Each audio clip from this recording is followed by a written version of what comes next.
안녕하세요. 안녕하세요. 신기해. 어색해. 어, 반갑습니다.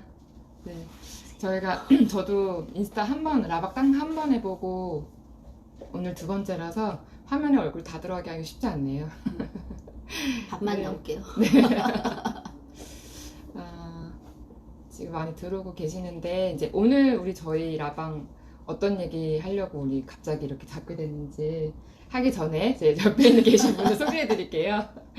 네, 선생님 소개 한번 인사해 주세요. 네, 안녕하세요. 저 지금 생방은 처음이라 많이 떨리고요. 안녕하세요. 생각에 날개를 달자 생각나겠습니다. 반갑습니다.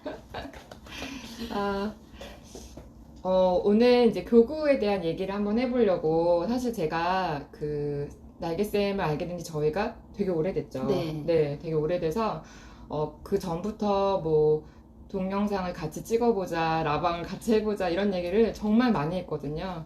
그래서 오늘 그냥 갑자기 이렇게 확 제가 급번개. 네, 저희도 한 몇 달 만에 얼굴을 보게 된 것 같아요. 교구에 대한 이제 얘기를 시작하기 앞서서 교구라고 하면 이제 보통들 어떻게 생각하시는지 모르겠어요. 그쵸? 네. 이게 선생님이 생각하는 교구랑 엄마가 알아볼 때 교구 수업이라고 생각하는 거랑 좀 다를 수도 있을 것 같은데 선생님이 한번 교구가 어떤 건지 조금 정리를 해서 말씀해 주시면 좋을 것 같아요. 제가 생각하는 교구라는 건 아이가 만지는 그 하나하나 조작하는 걸 다 교구라고 생각을 하는데 이제 특히 이제 교구를 어머님들이 생각할 때는 무조건 수학에 관계된 거, 수학에 관계된 것만 교구라고 생각하고 딱 이게 수학 교과에 관계되어 어디에 관계되어 이런 식의 교구라고 생각하는데 저는 뭐 수학 어떤 거든 아이가 만져서 무언가를 생각해낼 수 있는 건 다 교구라고 생각을 해요. 그래서 주위에 있는 우리 생활에 있는 거 다 교구이고 그래도 어머님이 그래도 딱 집어서 교구라고 생각되는 걸 좀 샘플로 말해달라고 하면 흔하게 어머님들이 할 수 있는 보드게임 그 다음에 무슨 시중에 나와 있는 가벨 또는 칠교 뭐 하노이 다 많은 것들이 교구고 이제 전문적으로 이제 가맹교구들도 있잖아요. 그건 조금 더 수학적으로 집중이 되는 거죠. 맞아요. 네, 떨려서 대답이 잘 되고 잘하시고 계세요.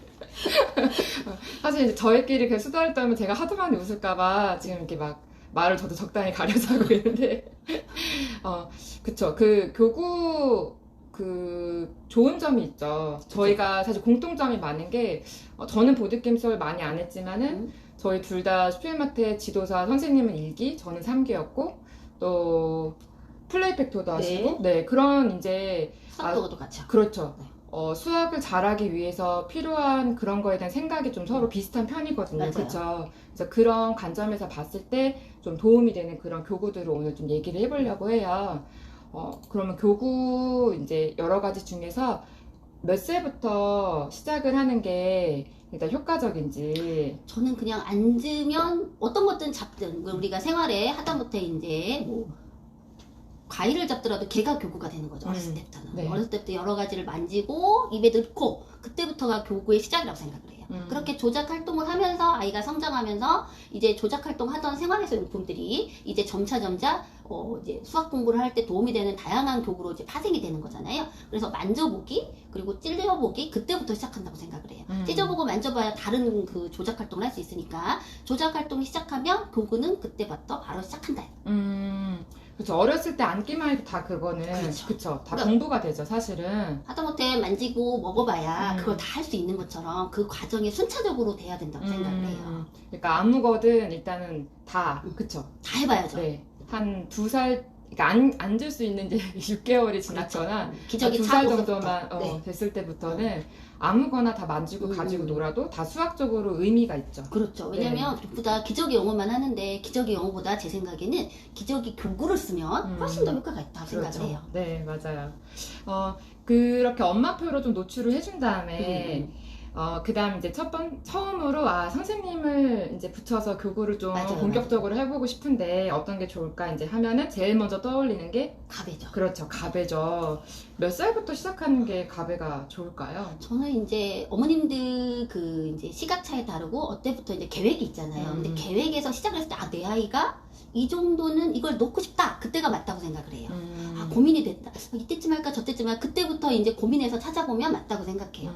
아이 상태는 엄마가 제일 잘 알고 있고, 그래서 어렸을 때는 엄마표 수학이 잘 맞거든요. 그래서 엄마가 아이를 보는 게 제일 맞다고 생각을 해요. 아이가 좀 빠르면, 좀 빠른 애는 나 이때부터 얘를 뭔가를 시켜주고 싶어. 그럼 아이가 좀 빠른 상태고, 우리 애는 조금 어린 것 같아. 그때는 좀 쉬면 되는 거라고 생각을 해요. 어떤 행동을 보이면 우리 아이가 좀 빨라서 이런 거 갑에 만지고 하면 잘할 것 같아 이런 거 느낄까요? 아이들이? 뭔가 인지 능력이 좀 빠른 아이들 있잖아요. 뭔가 하나 둘 셋도 해봤더니 얼른 캐치하고 그 다음에 이제 무슨 누군가의 지시를 좀 빨리 알아듣고 여러 번 말하지 않아도 저는 그렇게 생각을 하거든요. 이게 말을 꼭 잘하고 못하고라는 그거는 차이가 아닌 것 없죠. 같아요. 그쵸? 그거는 보이는 행동에 따라서 네. 아이들의 인지를 그렇죠. 그걸 알 수가 있으니까는. 네. 네. 그러면 가베를 이제 시작을 해서 주의할 그런 부분들이 있어요. 사실 그래서 저희는 가베를 배워서 아이들 가르치진 않았잖아요. 네, 맞아요. 저희는 가베 수업을 안 하니까 네. 안 할 만한 어떤 이유도 있긴 있죠. 저희 그렇죠. 나름대로의. 그러니까 가베 수업의 장점도 있는데 단점도 같이 얘기를 해주시면. 이제 가베 수업하시는 분들도 있어요. 단점을 말하기는 조금 그런데 이제 이게 너무 아트가베 쪽으로 많이 가니까 만약에 이제 수학적인 걸 넣고 싶다 그러면 가베를 그렇게 오래 안 해도 되는 거고, 근데 이제 저는 아트가베도 좋았어요. 왜냐면 아이들이 어렸을 때 다양한 미술 활동은 나중에 아이들의 생각을 확장을 시키고 그리고 사고를 열어주는 활동이면 자기 표현을 할 수 있는 거니까. 그래서 가베 주의사항에서 제가 생각하는 건 얘가 꼭 학습 목적이 있다라고 생각을 하면 이게 이제 왜 이걸 이렇게 했는데 이렇게 안 되지? 이것보다는 아이가 그걸 즐겁게 해서 어느 정도의 성취만 느낀다면 내가 이거를 1년을 하겠다. 아니면 엄마의 계획이 있어야 되지, 선생님의 계획대로 따라가는 건 커리큘럼을 보시고 커리큘럼에 선생님들이야 뭐 사실은 어디나 그렇지만 이거 이만큼까지 해야 된다는데, 그렇지만 엄마가 목적을 가지고 나는 이거를 어디서부터 어디까지 하겠다라는 목적에 의해서 움직이면 될 것 같아요. 그리고 커리큘럼도 잘 따져봐야 될 것 같은 게, 왜냐면 워낙에 많은 가베들도 있고 학원도 워낙에 많은 것처럼 똑같이 내 아이를 위한 거니까 커리큘럼을 좀 많이 따져서, 그리고 아이와 선생님의 동화? 그 융화감이 더 중요한 것 같아요. 어렸을 때는 커리큘럼도 중요하지만 선생님의 자질이 더 중요하죠. 특히 중고등은 선생님 자질을 그렇게 많이 안 따지죠. 실력을 따지잖아요.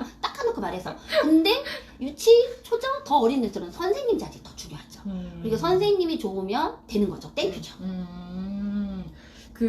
저는 그냥 가베 시키고 싶어서 프레베 음물이랑 다 오르다 두 가지만 네, 이제 비교해가지고 네. 일단은 회사에 속해 있는 선생님이니까 네. 퀄리티가 어느 정도 보장될 것 네. 같아서 그렇게 했었거든요. 근데 많은 분들은 프리가베 선생님도 많이 찾으시잖아요. 그쵸? 그렇죠. 네. 이제 우선은 가격대. 가격이 수업료. 워낙에 수업료도 그렇고, 그 다음에 이제 프레벨 같은 경우는 교구를 좀 비싸게 사야 되잖아요. 네. 근데 그렇지 않고 시중에 좋은 교구 많거든요. 가베도 사실 저렴하다고 나쁜 건 아니니까. 그럴 때는 프리 가베 선생님도 나쁘진 않아요. 왜냐면 경력이 많은 선생님인데 거기 오르다나 이런 데 있다가 나오신 분들은 좋죠. 맞아요. 네. 잘 찾아봐야죠. 네네네네, 맞아요. 저 만약에 제가 지금 하고 있는 오르다 가베 선생님이 프리 선생님을 한다면 무조건 수업을 할 수 있을 만큼 좀 보장이 돼 있죠. 그렇죠.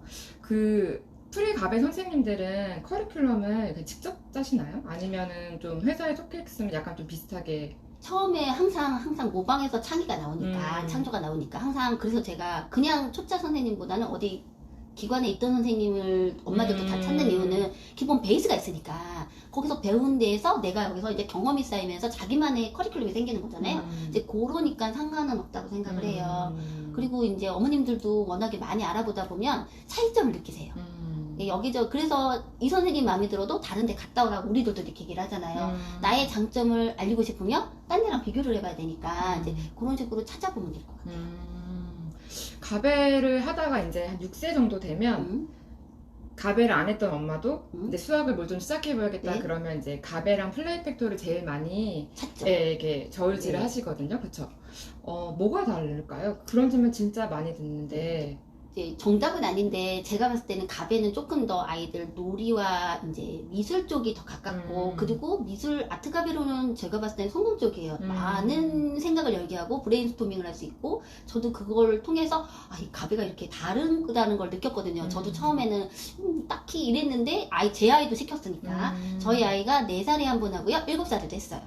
4살, 5살에 할 때는 아트 가베, 제가 아트 가베를 해달라고 했고, 그렇게 해서 했고, 그리고 너무 좋아했어요. 근데 특히 만들기 좋아하는 애들은 4, 5살에 아트가비 하면 너무 좋거든요. 그래서 그렇게 했고, 이제 수학가비가 있다고 그래서 5살까지만 하고, 7살에 그럼 수학가비를 한번 해볼까 해서 해봤는데, 약간 그래도 수학가비 쪽보다는 아트가비가 좀 저는 난 것 같아요.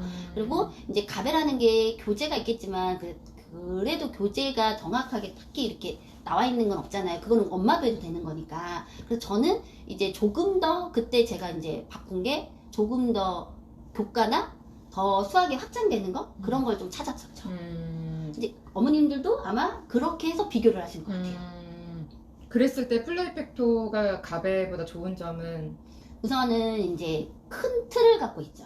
큰 틀을 갖고 그 다음에 수학의 5대 영역을 골고루 나누고 있잖아요. 골고루 나누고 있고 그 골고루 나눈 것 중에 그 기본 바탕은 교과와 연계될 수 있게 이게 딱 교과는 아니지만 교과와 연결되게 중간다리 역할을 해주죠.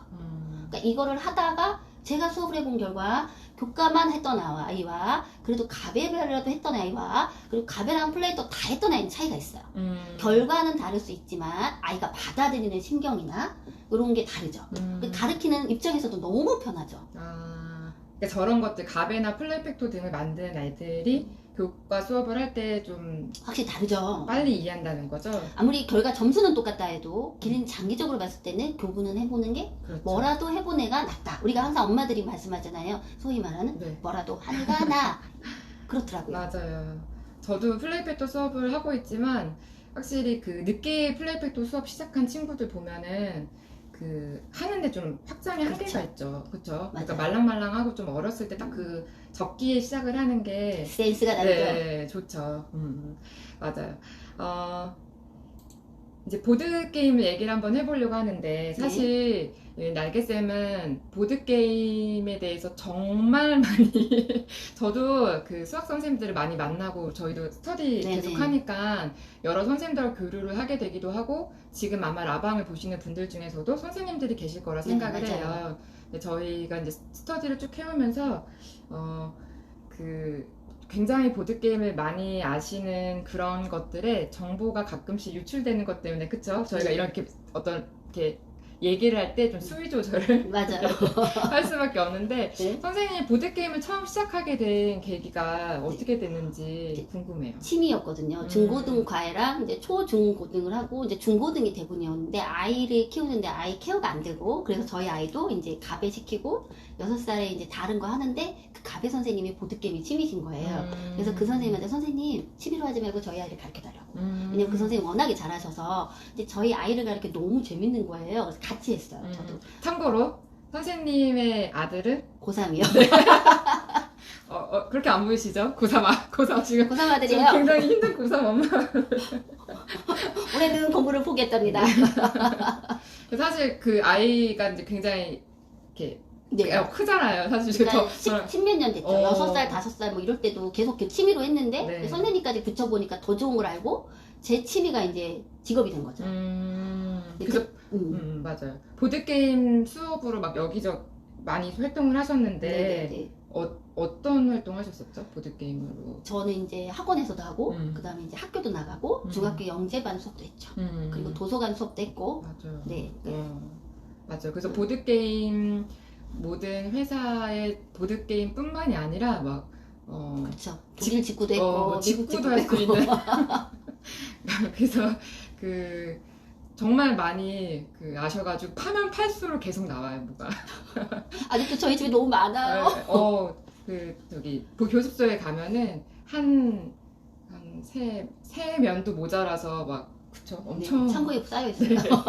보드게임 뿐만이 아니라 뭐 큐브, 그다음 체스 이런 것도 다 하셨었는데 어찌 보면 수학 교구라고 우리가 떠올릴 만한 것들을 다 경험하신 거잖아요. 다 해봤어요. 그쵸. 어때요? 이렇게 여러 가지들 중에서 제가 이제 이거를 하면서 느낀 건 제가 나이가 있잖아요. 그래도 나이가 있는데 제가 안 그래 보여요. 감사해요. 근데 이제 공감각이 제가 그렇게 좋다고 생각을 안 했어요. 특히 여자아이들은 더 그렇다는 게 저도 보면서 느꼈는데 제가 이 다양한 교구라서 제가 공감각이 커졌어요. 그래서 우리 애들하고 이제 그 입체 교육 이런 수업할 때 정말 편해졌고 뭐든지 하면 좋다라는 거를 제가 몸속에 하고 있거든요. 어른도 네네. 향상되는. 많이 향상돼요. 제가 특히 퍼즐류를 많이 하는 이유는 제가 치매 걸리지 말라고 하는데 정말 저 밤새서 하거든요. 너무 좋아요. 그래서 다 해봤는데 다 해보면서 이제 제가 이제 가지치기를 하고 있죠. 근데 이게 되게 많은데 네. 어떤 거는 딱 했으면 좋겠다 뭐 이런 거를 있어. 수업하면서 만약에 내가 다시 아이를 키우면 네. 이거는 꼭 이렇게 해보고 싶다 중에서 몇 가지만 혹시 있으면. 제가 1인 보드게임이랑 그 다음에 체스는 늦게 너무 시작했고요. 그리고 보드게임은 저희가 많이 했어요. 그러니까 전략게임이나 뭐 저랑 하나 하게 되면 8시간씩 보드게임을 많이 해서 아이랑 둘이 8시간? 8시간 보드게임 이제 하도 할 사람이 없어서 보드게임 카페 가가지고 하기도 하고 그 다음에 아니면 저희 선생님 다른 선생님들을 끼는데 껴서 데려가서 또 하기도 하고 해서 보면 보드게임을 하면 좋은 건 딱 그렇게 보면 아이 성향 파악이 되더라고요. 맞아. 성향 파악도 되고 이제 다양하게 되는데 아까운 게 뭐냐면 이제 제가 그 많은 보드게임 중에 1인 보드게임을 안 했어요. 아이랑. 네. 아이랑. 근데 제가 제일 좋아하는 교구인데 저희 아이는 너무 커버린 거죠. 그걸 시킬 때는. 근데 저희 수업에 하는 애들은 다 해요. 넷불기로. 근데 확실히 차이가 있어요. 어떤 모습을 보여요? 우선은 스스로 하는 시간이 늘어나요. 그렇죠. 어려운 거를 처음에 들으면 힘들잖아요. 음. 근데 그거를 하나하나 해결하면서 항상 저희 애들이 저한테 하이파이브를 해요. 요즘은 하이파이브 못해서 서운해요. 그러니까 스스로 하나씩 해결해내는 느낌? 그리고 자기 주도가 네. 기르는. 그 저희 애들은 다 알아서 자기들 그 교구가 있거든요. 그럼 오자마자 하는 루틴이 있어요. 그 루틴대로 행동하면서 그게 하나씩 40개씩 그 알깨기 하는 것처럼. 그래서 저희 5학년, 6학년 요번에 이제 중학교 하는 애가 걔가 천맨 문제를 풀었어요. 1인 보드게임을? 1인 보드게임. 네. 문제가 그러니까 하나가 40이잖아요. 그럼 1000문제가 넘기 시작하면 시중에 있는 거 웬만한 건 다 있어요. 그러니까 저한테 있는 건 다 한 거예요. 그런 아이들은 수학 얼만큼? 제가 제일 사랑하는 애거든요. 여기서 제 아이는 있답니다. 뭐 다 사랑하지만 편애하는 아이 있어요. 최애 맨날 자랑하고 다녀서 모든 선생님이 그 아이 이름을 다 깨고 있는 걔는 잘하죠. 처음에 정말 보통이었는데 문제집을 하나 파면 제가 해볼게요. 그게 됐는데 그 영감도 있지 않나? 엄마도 그렇게 말씀하시더라고요. 1인용 보드게임 오랫동안 해가지고 이런 거나 선생님이 이렇게 왜냐면 교과만 했으면 그 효과가 그렇게 낮지는 않거든요. 왜냐면 이 아이는 보통 아이였어요. 정말로. 그러니까 한 학기에 문제집 한 권 풀던 아이가 3학년 때 왔는데 늦더라도 플레이 픽토를 해달라고 하더라고요. 둘째를 시키다가 왔으니까. 근데 둘째가 하는 걸 보고 첫째가 온 케이스죠. 그러니까 다르다고 느끼시더라고요. 그리고 늦게라도 한 게 낫다.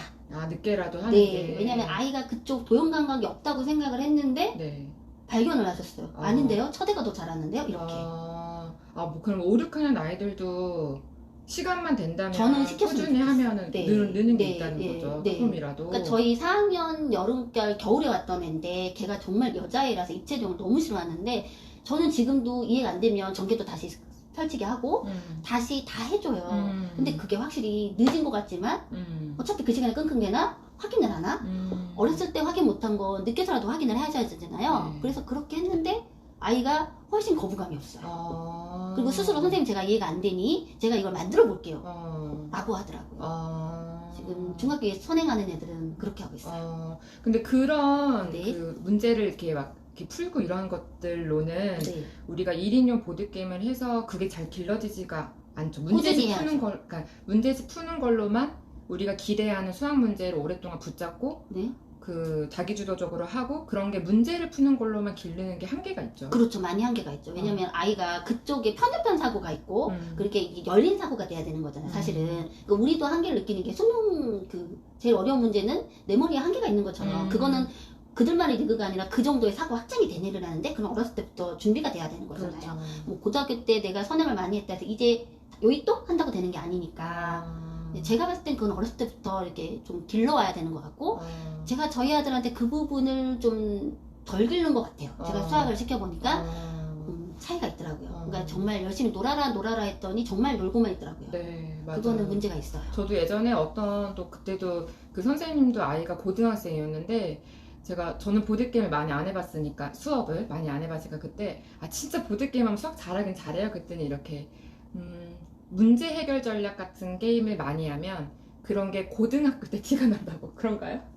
이제 좀 그게 다른가요? 케바케인데 고등학교 때 이거죠. 내 아이가 70점이에요. 학교 음. 초등학교 70점인데 이 70점의 교과가 완벽하게 되고 나서 그 다음 올라가야 되는 케이스가 있잖아요. 이제 70점에서 기본을 교과에서 만들어 놓고 다 만든 이제 90점짜리인데 90점에서 100점이 안 가. 그때는 다른 데가 빠진 거잖아요. 그러니까 얘가 교구를 했든 사고를 했든 이 교과로는 솔직히 중고등학교 100점이 안 되는 이유는 이제 그때서야 어머님들이 아 얘가 사고력이 부족하구나. 네, 그 어려운 네, 문제에서 딱 1%? 그러니까는 이 5%짜리 애가 1%로 넘어가는 그거? 그래서 사실은 제가 상담을 두 가지로 해요. 어머님 얘가 지금 교과 기본도 안 돼 있는데 사고력 접으시다. 맞아. 그리고 솔직하게 말해서 네네네네네. 화를 내기는 네. 하시지만 근데 그러고 이제 얘가 만약에 90점짜리고 뭔가 되는데 뭔가 막히는 구석이 있어. 근데 걔는 어머님 얘는 사고력을 합시다. 이렇게 되죠. 맞아요. 여기 아까 질문 좀 전에 올라간 것 중에서 네. 7세 집에서 팩토 수업 하고 있대요. 네네. 근데 선생님의 실력은 엄마가 만족하는데 네. 아이가 선생님을 무서워해서 이야기를 잘 못한다고 하면 그럴 때는 어떻게 할까요? 유지해야 되나요? 엄마가 말아야 되나요? 선생님이 마음에 드는 거랑은 상관이 없죠. 맞아. 저도 그렇게 해서 잘린 적이 있어요. 저 엄마들이 많이 좋아해요. 근데 아이들이 무서워하는 건 주체자는 아이인데 그렇죠. 아이하고 솔직히 말해보고 아니면 선생님한테 솔직하게 말씀을 드리세요. 선생님도 아이가 자기를 무서워하면 선생님들도 다들 고민을 많이 하시거든요. 솔직하게 말씀을 하셔서 그 말씀을 해줬는데도 이게 관계가 별로 안 좋다. 많이 그쵸.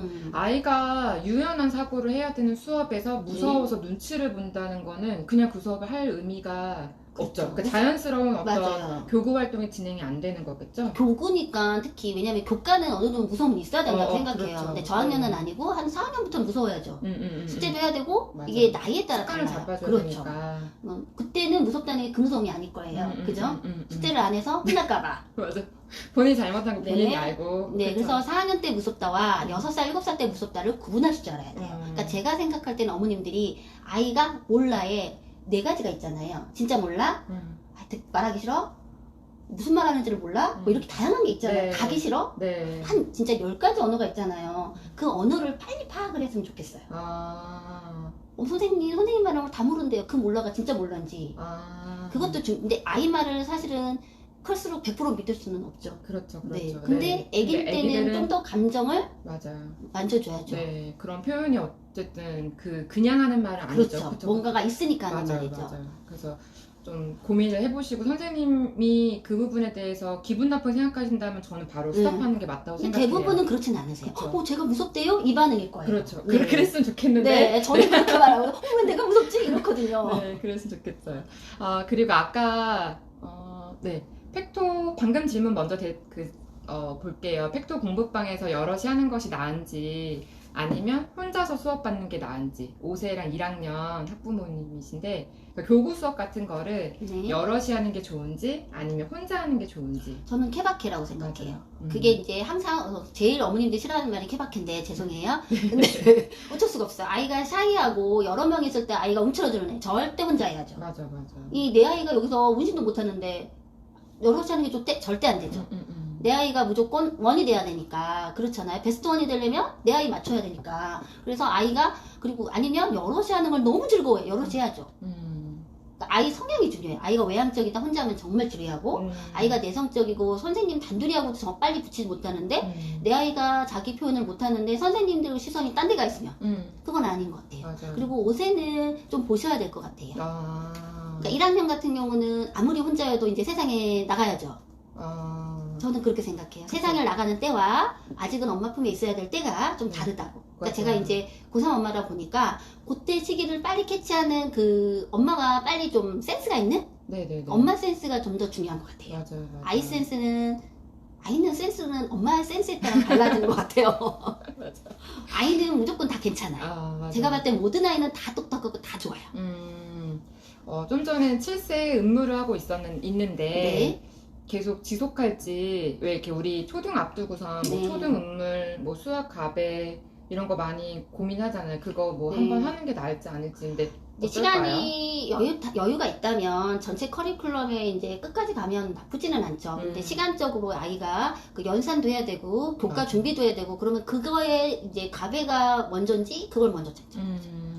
먼저 선택에 있어요. 우선 선택이. 내 아이가 다 돼. 그럼 가배도 해주고 싶어 엄마가. 맞아. 그럼 그거 되는데 이제 우선은 한글과 그쵸. 연산은 돼야 맞아. 되겠죠. 맞아. 7세는 정말 바빠요. 네. 그리고 안 잡던 애도 잡을 수 있어요.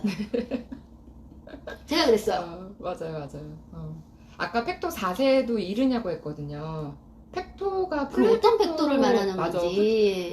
이게 저희는 네. 가르치는 입장이니까 팩토가 네. 종류가 진짜 많아요. 플레이 팩토 키즈 있죠? 킨더도 있죠. 플레이 팩토 그리고 시중 가민 팩토도 있고 네. 그다음 플레이 팩토라고 교구 팩토가 있기 때문에 엄청 많아요. 그래서 팩토라고 말하면 네. 너무 많아. 저희가 답을 맞아요. 하기가 어려운 게 이제 그런 것 때문에. 근데 네. 4세면은 얼마 전에 그 팩토 타임에서 왜 어린아이들 네네. 라인이 나왔잖아요. 그거는 어때요? 저는 그렇게 굳이 4세부터 음. 저는 4세는 엄마가 그냥 사실은 이제 저한테도 4세 상담이 오는데 제가 가르쳐서 보내요. 어머님 이거 이렇게 하시고 맞아. 집에서 이런 시중 생활 물건으로 하시고 5세나 6세 때 보내시라고. 그러니까 사실은 사교육에서 저도 사교육이지만 제가 항상 하는 말이 시작을 하면 놓을 수가 없어요.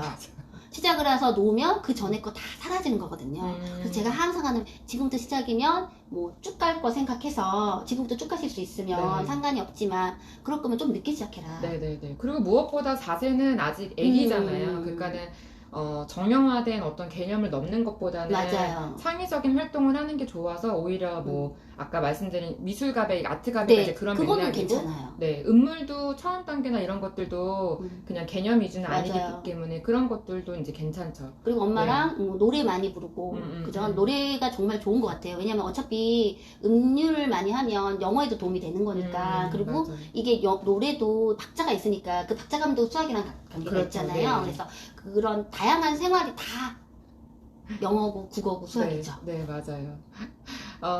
보드게임 얘기를 이제 조금 더 해보려고 하는데, 네. 보드게임이라고 생각하면 대부분은 다 같이, 네. 그쵸, 뭐 둘이든 셋이든 네, 넷이든 네. 다 같이 모여서 하는 보드게임이 있고, 네. 아까부터 우리가 말씀드렸던 혼자 1인용, 하는, 그쵸, 네. 혼자 하는 보드게임이 있죠. 네. 어떤 차이가 있는지. 이제 다 같이 하는 효과, 거는 그런. 협동적이고 이제 사회성과 함께 문제 해결과 조건을 찾아가는 거잖아요. 근데 이제 혼자 하는 거는 스스로 정말 혼자 놀게 하는 거죠. 혼자 문제를 보고 스스로 이 논리 로직을 찾아가면서 단계를 깨는. 그러니까 사실은 그냥 제가 아이들한테 이 보드 게임은 네가 혼자서 하는 게임이랑 똑같다. 네가 레벨 1을 하고 레벨 2로 이렇게 상승하는 거다. 몇 레벨까지 하는지 도전하자라고 이렇게 생각을 하게 하거든요. 그럼 저희 애들이 자기 다 할 수 있다고 항상 그렇게 말하는데 어렵죠. 그러나 모든 그 1인 보드 게임은 각자의 로직이 있어요. 그 로직을 빨리 파악하느냐, 늦게 파악하느냐. 근데 저는 로직은 안 가르쳐줘요. 로직을 스스로 찾아야 그렇죠. 되죠. 그리고 이제 몇 번씩 힌트는 주죠. 힌트 안에서 아이가 1번에서 10번까지는 이 정도의 힌트. 이 정도의 힌트에서 더 주면 안 돼. 그리고 이제 그 다음에 이 번호는 막혀. 이 번호가 막히면 아이가 포기하는 단계야. 러시아어에서 10번대가 있어요. 10번대가 의외로 갑자기 어려워져요. 근데 러시아어는 사실은 시중에 대중적인 건데 이게 어렸을 때 첫 번째 할 수 있는 교구는 아니거든요. 맞아. 이걸 잘못 들이면 1인 보드는 너무 재미없어. 너무 맞아. 힘들어. 힘들죠. 네, 그래서 이거는 저학년 맞죠. 맞죠. 좀 해본 저학년. 1번부터도 어렵죠. 네, 경험이 근데 없는 맞아요. 아이들이 하기에는. 그리고 1번 했다고 2번을 하는 건 아니죠. 엄마들이 1번 했는데 2번을 못해? 당연히 못하는 거죠. 네, 좀 난이도가 있는 네. 그런 형태여가지고. 그러면 보드게임하고 1인용 보드게임 두 가지 중에서 네. 이제 내가 시작하려고 할 때 몇 살 때 둘 중에 어떤 형태가 먼저 시작하기 좋아요? 이제 어렸을 때는 어차피 엄마랑 1대1로밖에 보드게임을 못 하잖아요. 그리고 아이가 지는 걸 싫어하는 아이들이 많기 때문에 다 같이 하는 보드게임은 잘 안 되고, 그래서 이제 소위 어렸을 때 많이 했던 오르다 선생님이 둘이 붙어서 선생님이 계속 져주죠. 맞아. 이제 어차피 그렇게 되기 때문에 5살, 6살부터 저희 이제 다른 친한 선생님은 5살 때도 이거를 다 시키더라고요. 보드게임을? 네, 1인 보드게임을. 5살 때는 5살, 6살 때는 1인은. 왜냐면 1인은 혼자 하고 혼자 기뻐하고 옆에서 박수 쳐주면 돼요. 그러면서도 아이들이 훨씬 이게 어렵다 쉽다의 관념이 없어요. 그래서 5, 6세는 그냥 해서 틀려도 되잖아요. 네네네. 뭐 틀리면 맞았어, 잘했어 하고 다음엔 또 다른 방법을 가르쳐주면 그러니까 천천히 늘려가면 되는 거기 때문에 5, 6세는 사실은 보드게임도 쉬운 거. 그리고 1인용도 쉽지만 아이가 그냥 할 수 있죠. 네, 이거는 맞아요. 그냥 보드게임이고 놀이구나. 네. 그래서 어렸을 때부터 되는 애들이 훨씬 맞아. 잘 네. 받아들이고 이제 4학년 정도부터는 내가 이걸 왜 해? 라는 표정을 줘요. 맞아요. 그러면 5세가 하기에 좋은 거가 듬뿍 스놀이? 아, 스놀이 1인용. 듬뿍. 1인용은 아니고요. 보드게임. 코리아 보드게임. 네, 아니요. 아, 저기 행복한- 행복한 바우바벨. 그게 이제 숫자도 알고 음. 그런 식의 보드게임. 그리고 이제 5세는 코드 아니야 코드 알록달록 첫 버전. 죄송해요. 네. 왜냐면 제가 회사랑 이것저것 이게 짬뽕이 네. 돼가지고 보드게임이 너무 많이 나오고 네. 진짜 종류가 많아요. 네. 거기다가 우리나라 보드게임 회사뿐만이 아니라 외국에서 들어오는 보드게임 종류가 많고 그것도 이제 많이 알고 계시니까 네. 막 이렇게 섞일 수는 많이 있는데 섞여요. 네. 다시 한번 그 5세가 하기에 좋은 게 알록달록. 알록달록 첫 버전. 어떤 뭘 이룰 수 있는 그게 이제 바뀌었죠. 컬러 코드로. 이제 어떤 건지 아시죠? 네네네네네 맞아요. 갑자기 단어가 생각이 안 나요. 그 투명한 판에 네. 그림이 이제 그려져 있는데 그걸 이제 겹쳐가지고 그쵸? 네, 그 하는 겹쳐서 게- 하는데 이게 이제 인트로를 어떻게 하느냐에 따라서 이게 수학적 확장이 될 수 있고 그냥 놀이로 할 수 있는데 사실은 굳이 수학적 확장을 안 해도 얘는 수학적 교구예요. 그렇죠. 대놓고 수학 교구. 맞아. 근데 아이들이 무지짱 좋아해요. 네. 베스트셀러예요. 없으면 저는 잊어버려서 다시 샀거든요. 이번에 5세에서 6세 5, 6, 하기에 7세 다 돼요. 7세까지. 그러니까 7세 그리고 1인 퍼즐은 사실은 이게 5세 추천했다 해서 7세가 안 할 수도 있어요. 맞아. 근데 8세, 9세는 조금 구분을 하는데 이게 사기는 아깝지만 하면 무지 즐거운? 저도 사실은 수업할 때 보드게임보다 1인용 보드게임을 아이들하고 많이 해요. 그래서 이렇게 4명이 그룹이 있을 때 각자 보드게임을 뭐 2가지 종류를 이렇게 각각. 2개 네, 주고 협동을 하게 한다든지 아니면 이제 각자 누가 더 빨리 많은 번호까지 이런 식으로 경쟁을 시키거든요. 네. 네, 그러니까 같이 하는 한 가지 뭐 예를 들어서 아까 그런 수놀이 같이 네, 이게 네. 같이 하는 게임 안 하고 네. 근데 제가 궁금한 게 네. 이제 엄마가 만약에 컬러 코드를 샀어요. 네. 근데 이게 쭉 진행을 하고 네. 아이가 뭐 예를 들면 10번, 20번 막 이렇게 갔어요. 네. 그러면 거기서 그 다음에 나중에 다시 컬러 코드 또 이제 오늘도 해보자라고 할 때 지난번에 끝났던 번호에서 이어서 해요? 아니면 보통 앞부분은 어떤 식으로 복습을 하면서 진행하는 게 좋은지. 컬러 코드나 1인 퍼즐을 굳이 복습할 필요는 없어요. 근데 아이가 이제 이걸 어떻게 했더라 하면은 항상 제가 하는 방법은 이제 얘가 14번까지 했어요. 그럼 나는 얘가 아이를 모르겠어. 그럼 13번은 했던 거니까 알잖아요. 13번을 하고 그 다음 넘어가요. 다시 그 다음 네. 시작을 할 때. 아이들은 앞부분. 자기들도 이제 난이도 올라가는 걸 좋아해서 지금 스티커도 주면 다시 가? 그럼 무슨 소리야? 이렇게 될 수 있어요. 모든 애들이 다시 이 표정이 나와요. 그러면 안 되니까 아이들도 성취감은 자기들도 느끼거든요. 5살도 앞에 했잖아. 이건 다 나와요. 그렇기 때문에 항상 하나 정도. 그리고 다 알고 아이가 다 하면 굳이 그렇게 다 할 필요 없이 그저께 계속 까면 돼요. 그리고 이게 다시 뭐 여러 번을 한다고 뭐 좋고 그게 아니라 이거를 만약에 40번이었으면 40번을 끝냈어? 잠깐 묵혀두세요.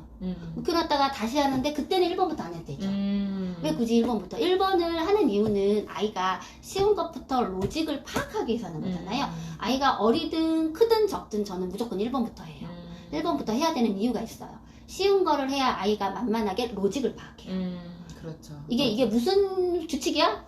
말을 못해도 얘가 이렇게 되는구나 하고 감각적으로 받아들이는 거예요. 맞아. 교구의 장점은 감각하죠. 직관력을 높이는 최고의 수단이라고 생각합니다. 네. 한 7세나 8세 정도 돼서 네. 컬러 코드 좀 이렇게 그래도 맛을 그런 본 친구들은 그 다음에는 뭐 다른- 너무 많이 풀어주시면 안 돼. 이게 약간 지금 다 비밀이에요. 말했어요. 저는 나 아니, 다음 아니. 시간에 하면 어떡해.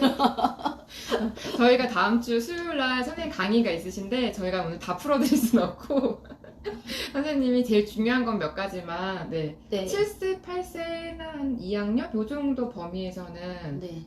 어떤 보드게임이 종류를 너무 너무 많이 많아. 제가 지금 사실 머릿속에 1000몇 개가 있으니까 제가 요즘에 제일 난해한 게 뭘 추천하면 다 좋은데? 이 생각밖에 안 들거든요. 그러니까 집에 있는 게 최선인 거죠. 더 사고보다는 우선은 있는 거. 그리고 만약 1도 없다. 그러면 뭐라지? 아무거나 생각나시는 거 2학년은 러시아어도 괜찮은데 러시아어와 비슷한 게 있어요. 갑자기 생각이 안 나는데. 제가 끝날 때 말씀드릴게요. 1인 버즐인데 제가 지금 5, 6, 7세에 꽂혀 있다가 갑자기 초등을 하자니까는 저희 애들이 엊그저께 했던 게 솔리테어에 관계된 호퍼스. 다시 한번 호퍼스. 호퍼스 네, 호퍼스. 호퍼스도 좋고 그 다음에 그냥 솔리테어도 괜찮죠. 그렇죠. 네. 그렇게 써도 되고 또한 세계 그 10대 12대. 12대 그거 12대도 있고 10대도 있지만 네. 솔리테어는 10대에도 들어가죠. 그렇죠. 네. 제가 사랑해요. 솔리테어 회사는 나랑 상관이 없는데 네. 맨날 사랑한다고 외치고 다닙니다. 아, 너무 좋아요. 네네네. 그리고 아니면 리버시도 괜찮죠. 리버시. 1인 퍼즐 같으면서도 이제 어떻게 그거는 하는 보드게임? 2인이에요. 2인. 지금 제가 1인 퍼즐은 갑자기 생각이 안 나는데 리버시는 아빠랑 같이 하기 좋아요. 오셀로랑 같은 건데 시중에는 리버시라고 많이 그 보드게임처럼 2인용 보드게임을 제가 지금 추천하는 거거든요. 어떻게 하는 게임이에요, 리버시는? 그 세균전이라고 우리 어렸을 때 너무 옛날 사람이 그 내가 무슨 말을 놨을 때 상대방 말과 상대방 말을 이렇게 가운데 끼게 되면 색깔이 바뀌는 아. 이걸 우리 어렸을 때 세균전이라고 해서 이게 종이로 이렇게 칠해가면서 했던 게 있거든요. 아, 종이로요? 저희 안 되면 종이로 했어요. 아. 저는 그러고 놀았어요. 남자애들이랑. 아, 그러니까 옆에 이렇게 붙으면 이렇게 색깔이 이렇게 바뀌는 사이에. 거죠? 네네. 아. 오셀로인데 리버시라고 네네네. 해서 그게 조앤에서 나올 거예요. 근데 그 2인용도 1인용이 지금 생각이 안 나는데 2인용으로도 너무 좋거든요. 꼭 1인용이 중요한 건 아니에요. 맞아. 어느 정도 네, 이제 네. 1인용 해본 친구들은 2인용도 그쵸, 괜찮거든요. 네, 여러 사람이 하는 같은 보드게임을 네네. 해도 괜찮으니까. 네네. 맞아. 아까 질문 중에 네. 5, 6학년인데 입체도형 잘 못한대요. 네. 그런 친구들은 어떤 보드게임 좋은지 여쭤보셨었거든요. 그, 근데 제가 궁금한 건 네. 입체도형을 잘 못하는 친구가 입체도형에 관련된 보드게임을 바로 하는 게 잘 안 해요. 안 되죠. 네. 그래서 제가 어떻게 봤을 먼저 때는 뭘 해야 되겠어요? 차라리 그거를 게임으로 된다고 해서 막 되지는 않고 그러니 우선은 게임의 맛을 들여야겠죠. 입체도형이라는 것보다 게임의 맛을 들여야죠. 이게 4인용 게임 중에서도 파티게임 같은 거. 아, 가볍게 할 수 네, 있는. 파티게임 같은 도불이라도 하다못해 도불이라도 도불이 우리나라 전국민 게임인 거 아시죠? 도불 없는 보드게임 하는 집에 도불 없는 집 없거든요. 없어? 하나 사셔요. 얘는 제가 행복한 밥의 직원이 아니지만 얘는 특히 5살부터 필수라고 생각해요. 왜냐면 인지 능력도 되고 이게 구별하는 변별력도 되고 맞아. 그다음 숫자 세기도 되고 다 되는 애예요. 관찰력도 네. 키워지고. 그 5학년도 되고 사실 저 중학교까지 갔는데 완전 히트 상품이거든요. 그래서 큰 애들도 같이 하면 한잔하죠. 문제집 5가지 앞으로. 버전도 있고 네. 그리고 그래서 그렇게 보드게임의 맛을 들이면서 하나씩 늘려가야지. 지금 입체 못하는데 어차피 입체도형 문제 하면 못 알아들을 텐데 아니면 이제 평면을 먼저 하셔야죠. 우리가 알고 있는 펜토미노 평면 우봉고. 아, 네네. 네, 우봉고처럼 우봉고 같은 거를 하시고 나서 이제 아니면 펜토미노 턴 같은 이제 도형 돌리기 같은 이제 그런 거 하시면서 이제 넘어가야 된다고 생각을 해요. 평면도형 감각을 먼저 길러준 네. 다음에 입체도형을 넘어가는 우리도 항상 게. 그렇게 하잖아요. 교과를 하는데 얘가 6학년인데 입체를 몰라? 그럼 입체를 하나요? 아니잖아요. 그러니까 쭉 그 평면도형도 단계를 올려서 가는 다시 거꾸로 것처럼. 내려가서. 네, 그래서 이제 어디서부터 폈는지 찾는 게 문제잖아요. 네. 이제 그런 식으로 하면 좋을 것 같아요. 그럼 그렇게 하고선 조금 입체 약간 감이 잡혔을 때는 뭐가 재밌어요? 라보카. 네, 갑자기 생각이 한참 고민했어요. 네, 이런 입체도형 교구는 그건 지금 여러 협력이라 사람이 좋아요. 같이 하는 네. 어떤 형태죠? 그게 협력으로 이제 보이는 면을 라보카가? 이제 둘이서 협동해서 친구보다 먼저 네. 맞추는 거니까 네. 훨씬 재밌죠. 네, 저도 라보카를 선생님이 추천해줘가지고 저는 보드게임 대부분 선생님이 다 추천해서 사지. 저는 보드게임 많이 안 하기 때문에 이것저것 다 사는 스타일이 아니거든요. 그래서 추천해준 것만 했는데 항상 이제 반응이 좋았어요. 근데 그 중에 하나가 라보카가 쌓기나무를 왜 앞에서 바라보고 옆에서 바라보고 6학년 교과에 나오죠. 네, 근데 진짜 그거를 어려워하잖아요. 네네네. 그거를 왜 생뚱맞게 앞에서 바라봤는데 격자판 이상하게 그리는 그런 친구들 생각보다 많이 보죠. 그래서 그런 아이들 보면은 이제 그런 게임 정말로 도움이 되는 것 같아요. 맞아요. 입체도형 정 안 되면 노하우 알려줘요. 네. 전개도 11가지 원리를 알려주거나 감이 없으면 이해할 때까지. 그렇죠. 맞아요. 라보카 추천해요. 네. 그 고학년이 이제 교구 같은 거 많이 해본 친구들이 한 3학년, 6학년 사이 이제 좀 수학 좀 하고 교구 많이 해보고 그랬을 때 약간 난이도 있는 보드게임 뭐 있을까요? 전략 게임으로 넘어가야죠. 전략 게임으로 넘어가서 제가 요즘 한참 포션 폭발. 포션 폭발? 네, 과학 게임이에요. 과학 게임이에요? 네, 포션 폭발이 저는 과학이랑 연결했어요. 왜냐면 이게 실험 플라스크 나오고 이제 실험하는 세팅으로 딱 게임을 그거를 하거든요. 저번에 선생님 제가 끝났을 때 왔을 때 봤잖아요. 사진 찍은 거. 그게 포션 폭발. 그리고 아니면 이제 전략은 아니지만 보드게임을 많이 안 했다 그러면 티켓 투 라이드를 저는 꼭 시켜요. 티켓 투 라이드? 네. 어떤 게임이에요? 기차 여행인데 한국 그리기 원리가 있고 아, 그다음에 기차 한국 그리기. 네, 세계 지도를 미국 지도, 유럽 지도 다 있는데 저는 그 시리즈를 다 하거든요. 약간 룰이 다르니까. 근데 미국 지도 아, 여러 가지 버전이 있어요? 네. 어... 게임이 이제 기본 본판이 티켓 투 라이드는 이제 아메리카고 아메리카 있으면 유럽도 있어야죠. 서운하니까 아시아도 있어야죠. 막 이런 식으로 다 있는데 저희 애들이 대한민국 왜 없냐고. 그 보드게임 안에 판이 다 달라요. 그러니까 이제 다 구비하면 네. 돈이 많이 들죠. 네. 그래서 살 게 많네. 네, 그래서 딱 연령대마다 필요한 거 이렇게 해서 하는 게 제일 좋죠. 그렇죠. 이제 굳이 많이 살 필요는 없는데 사게 되면 얘를 좀 뽕을 좀 뽑으셔야죠. 맞아, 그렇죠. 네, 그래서 확장도 하고 이렇게도 풀고 저렇게도 풀고 하면 되는데 티켓 투 라이드는 사회 영역으로 풀 게 많아요. 사회. 네, 사회 문화로 저는 이제 특강할 때마다 사회 문화를 푸니까 제가 되게 좋아하잖아요, 사회 문화를. 네. 그래서 제가 항상 제목을 맨날 보드 게임으로 세계 여행하기. 그러니까 도시를 다 하는 거죠. 왜냐면 보드 게임의 장점이 뭐냐면 세계 여행한 것처럼 모든 도시가 다 있어요. 거기 안에? 네. 그 게임 안에요? 네. 그것만 있는 게 아니라 보드 게임에 문화가 섞여 있어요.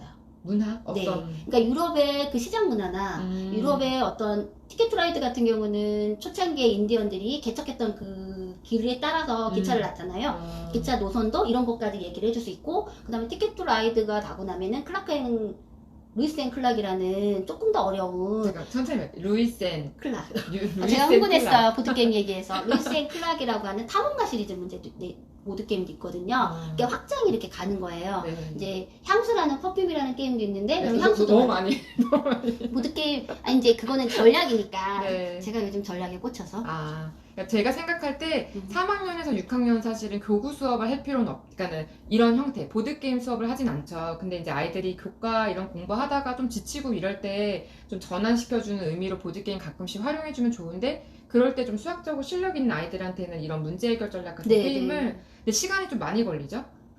그날은 이것만 하죠. 네, 그쵸. 인트로부터 해서 마지막 확장까지 하려면 2시간은 필요하니까. 네네네. 그러니까 집에서 엄마랑 아빠랑 이제 할 때 뭐 아이가 예를 들어서 뭐 문제집 양을 많이 풀었다 그렇게 해가지고 이제 게임 좋아하는 아이라면 보드게임 좋아하는 아이라면 그런 식으로 활용하기엔 좀 괜찮은 것 같아요.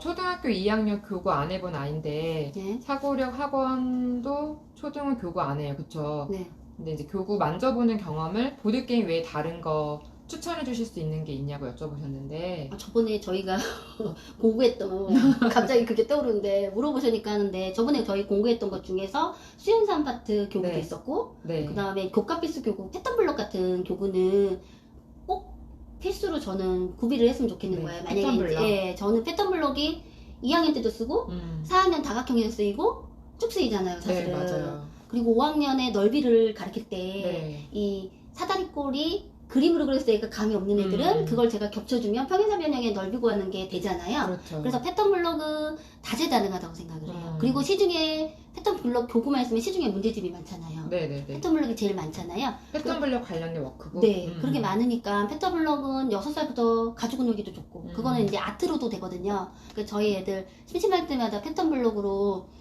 다양하게 사람도 만들고, 제가 이제 그날은 미션을 주죠. 오늘은 사람, 그럼 사람 만들고, 오늘은 동물, 그럼 패턴블럭으로 동물 만들고. 맞아요. 그러면서 도형을 갖고 놀면 되는 거니까. 초등학교 4학년 2학기 때 다각형 단원에서 패턴블럭으로 아예 모양을 채우는 문제들이 교과에 들어있기 때문에 아이들이 교구 경험을 했어도 못 푸는 경우가 많아서 맞아요. 어려워요. 이거는 좀 많이 해보면 좋을 것 같아요. 그리고 넓이 지금 공식 이렇게 유도할 때도 쓰이는 거니까. 맞아요. 그리고 오르다 하면서 보드게임을 전문적으로 쭉 수업을 시키는 게 어떤지 여쭤보셨는데, 이제 오르다랑 보드게임이 약간 결이 달라요. 오르다는 약간 완전히 학습이에요. 완전히 학습. 보드게임으로 하는? 보드게임이긴 한데 오르다는 완전히 이제 학습인 거죠. 뭐 메이크텐처럼 칩을 만든다거나 이렇게 완전히 수학적인 딱 정확한 딱 정해져 있는 딱딱딱. 그래서 아이들이 조금 더 어려워하고 조금 더 재미가 없어하는 거고, 보드게임은 사실은 조금 더 재미가 많죠. 그리고 운이 좀 더 들어가 있죠. 그러니까 보드게임에서 운이 중요한 이유는 뭐냐면, 잘하는 애만 계속하면 보드게임 할 필요가 없잖아요. 근데 운이라는 게 들어가야 아이가 엎어져서라도 1등을 할 수 있고 이런 식이 돼야 아이가 흥미를 느끼면서 자존감도 높아지고 이게 못하는 아이를 위해서는 조금 못한다 내 아이가 조금 못한다 그럼 운이 많이 들어가 있는 게임을 하는 거고 이제 이 아이들이 어느 정도 컸다 그러면 이제 운이 좀 빠진 네, 실력으로 네. 네, 머리를 써야지 이제 이기는. 그 팀마다 다른 거죠. 색깔이 다른 거고 아이들 성향에 따라 다르고 그 다음에 보드게임을 하면 내 아이 성향이 보이죠. 근데 저도 수업을 하면서 계속 보드게임을 하는 이유는 네가 이래서 여기가 막히는구나가 좀 보여요. 이렇게 저런 전문적인 보드게임이나 오르다 같은 이런 커리큘럼을 어느 정도 기간 동안 해보면은 좀 효과 있다 이런 수업 해본 그런 아웃풋이 나와주는지. 저는 모든 사교육은 뭐든 1년 이상은 해야 된다. 제가 항상 마인드는 뭘 해도 1년은 돼야 아이가 이제 적응된다. 이제 할만해? 그렇게 되는 거라고 생각해요. 맞아요. 운이 들어가는 보드게임 뭐가 있냐고. 주사위 들어가는 건 대부분 운이죠. 맞아요. 주사위를 내가 만들 수는 없잖아요. 그러니까 주사위가 들어가면 운이 들어갔다 생각하면 돼요. 만약에 뭐 윷놀이 카드를 같은 뽑는 것도 그렇죠. 그쵸, 운이 들어가는 게임이죠. 이제 카드를 뽑았는데 내가 그걸 가지고 많은 계획을 세워야 되는 건 운이 좀 덜 들어가는 거고 이제 아예 카드 하다 보니까 할리갈리. 그렇죠. 그냥 할리갈리 대놓고 같은 올리죠. 거는 네. 근데 이제 5세나 6세 때 그런 가르기 좀 익혔을 때 할리갈리를 저도 해봤는데 네. 그게 운이잖아요. 근데 어떤 아이들은 그걸 하고선 대성통곡을 하면서 이제 맞아요. 졌다고 네, 난리 치면 또 이제 이게 운이었어. 이건 너가 잘해서 못해서 이제 그런 게 그것 때문에 진 게 아니야. 이렇게 얘기해도 좀 통하지가 않죠. 그래서 스피드 게임은 저는 어린애는 하지 말라고. 네. 이게 이제 너무 꿀팁 많은데? 스피드 게임을 어린애 특히 너무 빠른 애와 너무 느린 애 데리고 스피드 게임을 하면 느린 애의 기죽이는 꼴이죠. 그렇죠. 맞아요. 그러면 손이 느린 아이들이 그렇죠. 있어서. 그런데 느린데 행동도 느린데 얘네들을 조금 빨리 순발력을 키우고 싶다. 그러면 느린 집단 애들끼리 모였을 때는 해야죠. 그렇죠. 네, 맞아요. 완전 빠른 애 1명, 완전 느린 애들 3명? 안 되죠. 그렇죠. 걔 이거는 잘났다고 수학 다 실력이 되는 되게 거니까. 좋은데도 네. 그러니까 이 어렸을 때 순발력은 꼭 실력하고 연결되는 건 상관이 아니기 없어요. 때문에 맞아요. 오르다 언제까지 하면 오르다 되게 궁금하신 분들 많으신 것 같은데 이게 어떤 세트가 전 하게 되면 논리? 논리 자기 논리? 나머지는 사람 저도 세트 있어요. 빼고. 저도 있어요. 네네네. 근데 이제 타사하고 잘 그런 거는 어떻게 될지 모르니까. 저는 창의를 보통 언급하고 네. 그쵸. 또 저 원래 논리까지. 논리 세트를 좋아해요. 네, 이게 그 선생님들 성향이죠. 마다 보드게임을 좋아하는 그런 성향도 있어가지고, 네. 5세 교구 수학 하려고 하는데 신기한 수학 나라 진도가 너무 느려요. 다른 사교육으로 돌려야 할까요? 이런 질문이 있었어요. 이거를 이제 제가 수학나라를 했는데 수학나라가 5세 하기는 집으로 오는 수학교구로는 제일 나아요. 아니면 쟤는 피자밖에 없잖아요. 근데 교구를 쓰는 건 신기한 수학나라잖아요. 좋은데 그러면 선생님하고 이렇게 말하면 안 되는데 딜을 하세요. 어떤 딜 할까요? 전 딜을 했어요. 선생님 저 이렇게 느리면 딴 데에 숨 넘어가서 제 성격 아시죠 선생님? 저 숨 넘어가 죽어요. 그냥 빨리 해주세요. 한 달에 이게 느린 게 아니라 한 달 아니면 얘가 이게 되면 스킵도 해주세요. 돼요. 근데 이게 학습지 선생님한테 그 진도 조절이 돼요? 그만두는 것보다 낫거든요. 그렇구나. 그만두는 것보다 낫거든요. 네. 근데 연산은 안 돼요. 그쵸? 그렇죠. 눈높이나 구모는 그런 딜 잘 안 돼요. 아니 이제 연산에 복습을 덜 할 수는 있겠지만 그쵸. 이걸 스킵을 할 수는 없는데 이제 얘도 이게 어느 정도 그렇다고 다 스킵하라는 게 아니라 한 거 또 하는 거 같고 한 거 또 하는 거를 반복을 줄여달라 뭐 이런 식이지 무조건 진도를 나가 이거는 아니겠죠. 그것도 어머님이 아시겠죠. 네. 그 분위기를. 네. 스피드 게임으로 하기에 좋은 거가 할리갈리 말고는 또 있을까요? 스피드 게임을 제가 세상에 제일 싫어하는데 제가 제일 느려요. 말만 빠르거든요. 제가 뇌인지는 느리거든요. 뭐가 있지? 저 스피드 게임 할리갈리밖에 몰라요. 다음에 알면 제가 다음 제 인스타에 한번 올려놓을게요. 저는 그런 거 좋아해요. 그러니까는 정해진 시간에 할리갈리를 근데 이렇게 종치는 걸로 하지 않고 카드를 펼쳐놓고 이제 10초 동안 많이 뭐 이렇게 조합을 찾거나 이런 셋이 식으로 있다. 셋이 있어. 네네네. 네, 그게 제일 좋죠. 네, 셋처럼 할리갈리를 그렇게도 활용하실 수가 있으니까 꼭 5 만들기 아니더라도 그렇죠. 그쵸, 그렇게 할 수가 있죠.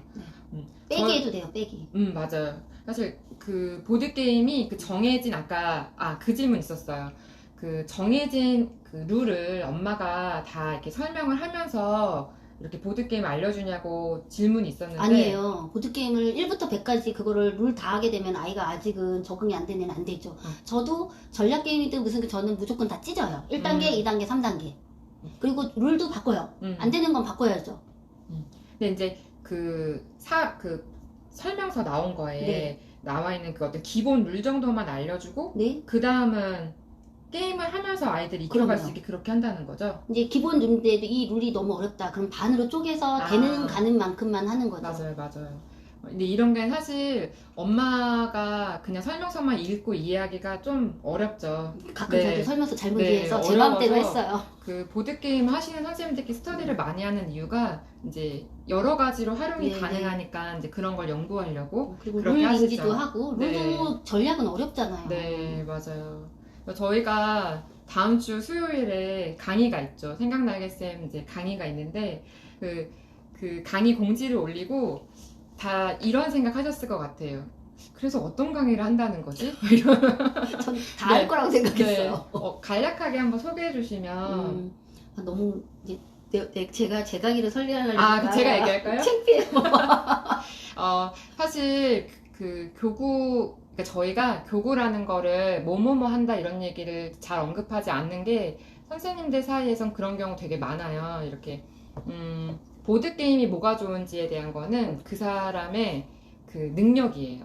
그래서 그거를 막 어떤 게 좋다고 언급을 하는 게 저희한테는 이렇게 당연하게 그럴 수 있고 이제 존중할 수 있는 그런 부분이어서 저도 공지글에 자세하게 써달라고 요청드리지 않았는데 그래서 어떤 교구를 할지는 저희가 1부터 100까지 다 알려드리긴 어렵고 오늘 그래도 몇 가지를 소개해 주신 이런 것처럼 교구를 왜 하면 좋은지 근데 그런 걸 할 때 어떤 식으로 활용하면 좋고 사실 이렇게 알려주셨어도 이 알려주신 교구가 다 좋긴 좋은데 또 우리 아이한테는 안 맞을 수 있잖아요. 그러니까 이런 거에 좀 볼 줄 아는 눈도 키우고 그다음에 뭐 설명서를 봤을 때 어떤 식으로 활용하면 좋은지 근데 우리는 그냥 저도 그렇지만 게임을 이렇게 쭉 룰을 읽고 자 룰이 이거야 하자 이렇게 하는데 선생님은 그렇게 수업 안 하시거든요. 그러니까 처음 인트로 과정이 있어서 그런 것들을 아마 팁을 좀 알려주실 것 같아요. 그래서 그게 어디서 듣기 쉽지 않은 사실 이거는 제가 뭐 굳이 이렇게 옆에 계신다고 해서 이런 게 얘기하는 게 아니라 저도 다른 수학 선생님들 강의 진짜 많이 들어 다니지만은 그렇게 1인용 보드게임 또는 그냥 여러 사람이 할 수 있는 보드게임을 1인용처럼 쓰는 노하우는 사실 잘 없어요. 네, 그래서 이제 그런 좋은 강의를 지금 준비하셨어요. 조금, 네. 조금 창피하긴 한데 네. 어쨌든 준비를 했고요. 그리고 이제 저는 인트로랑 아웃 그리고 이제 아이들 상황에 맞는 거 이제 그런 거를 짰어요. 그리고 지금 이제 엄마표로 이제 저희 카페가 하는 거잖아요. 근데 그 취지에 이게 제일 맞다? 라고 생각을 해서 맞아요. 너무 많이 네. 보드게임을 알고 있는다고 사실 다 아니에요. 그쵸? 그렇죠. 엄마는 그리고 또 집에서 엄마표한테 다 살 필요도 없고 네. 그러니까 이제 딱딱 필요한 것만 이제 하고 대신 그 하나를 뽕을 뽑는 네. 그런 노하우를 알려주실 것 같아요. 맞아요. 네, 아니 처음엔 저희가 되게 약간 긴장하며 시작했는데 네네. 얘기하다 보니까 저희가 이렇게 만나서 스터디하고 뭐 이러면 항상 이런 식으로 이렇게 수다를 떨거든요. 저도 제가 수업하면서 궁금한 거 선생님한테 물어보고 선생님도 수업하시면서 느꼈던 거 저한테 막 이렇게 하면서 서로 의견을 주고받으면서 이렇게 시간이 1시간이 후딱 갔네요. 네. 1시간 갔나요? 네, 진짜 2분 남았어요. 우봉고 게임도 당연하죠. 1인용으로 할 수 있죠. 1인용 게임 자체도 있어요? 아니면 아니요. 우봉고를 그냥 1인용처럼 1인용처럼. 1인용으로 하시면 돼요. 1인용으로 해서 아이가 실력을 많이 늘고 나면 엄마랑 같이 하시면 2인용이 되는 거고 네. 아빠랑 같이 하면 3인용이죠. 네네네, 맞아요.